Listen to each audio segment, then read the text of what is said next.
Les experts européens. Femmes et travail, quelle est leur place? Quelles sont leurs difficultés? Comment les surmonter? Parlez-nous justement, vous mesdames, de vos difficultés à obtenir une promotion, à faire valoir vos résultats, à vous imposer dans un univers exclusivement masculin parfois.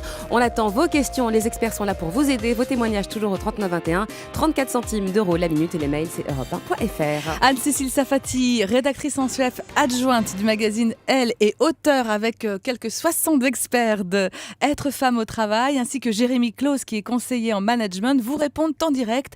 Et nous accueillons maintenant la divine Hortense Diftin, femme de charcutier qui roule en kangourou pour faire ses livraisons.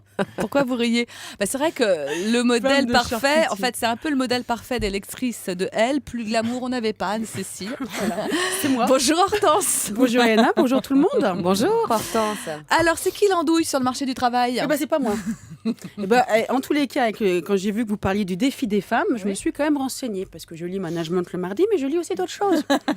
Et j'ai été épatée parce qu'il y a quand même pas si longtemps que ça, nous les femmes, on n'était pas des vraies personnes.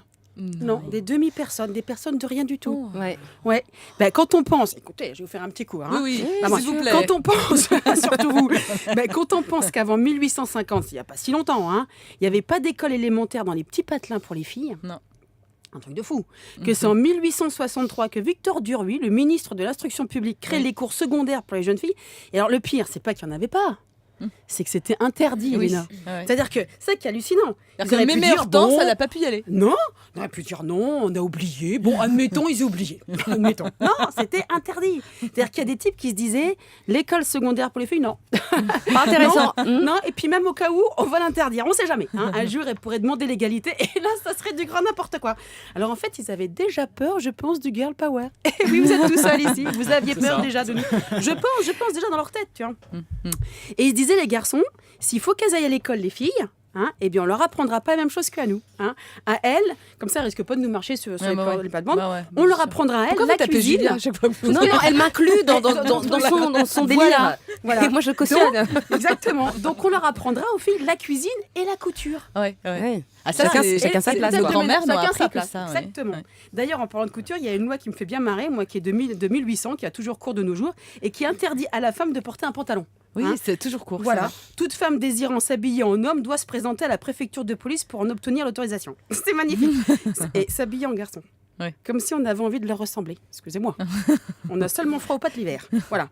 Et est-ce que les garçons, ils demandent l'autorisation pour s'habiller en fille? Non. Et on ne dit rien. Quoique, parfois alors on que, regarde franchement, il y a des fois, c'est pas joli. Alors, quand on pense aussi qu'avant 65, la femme, elle pouvait pas gérer ses biens, ni ouvrir un compte en banque, ni exercer une profession sur l'autorisation de son mari. Ou de son père, quand son mari était décédé. Elle était sous tutelle. Je dis, on part de très loin quand même, parce que 65, c'était hier.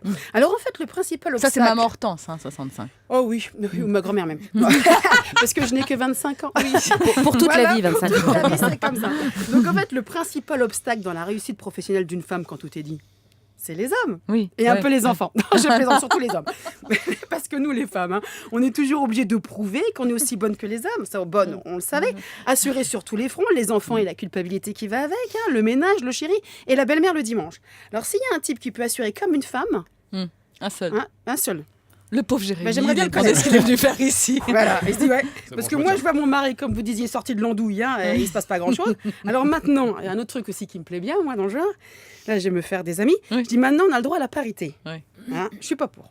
Je le dis, je ne suis pas pour. Moi, je suis pour la capacité. Force rouge. Non, parce qu'on n'a pas trouvé mieux pour le moment pour forcer les patrons à embaucher des femmes.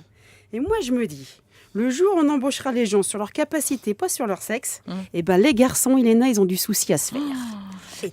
Et toc, Hortense, merci. Toc, là, je l'ai bien envoyé. C'est vrai que parfois, on se demande si un patron qui embauche une femme, parfois, on se demande s'il ne se dit pas, tiens, il faut que je fasse du social, je vais remplir les quotas.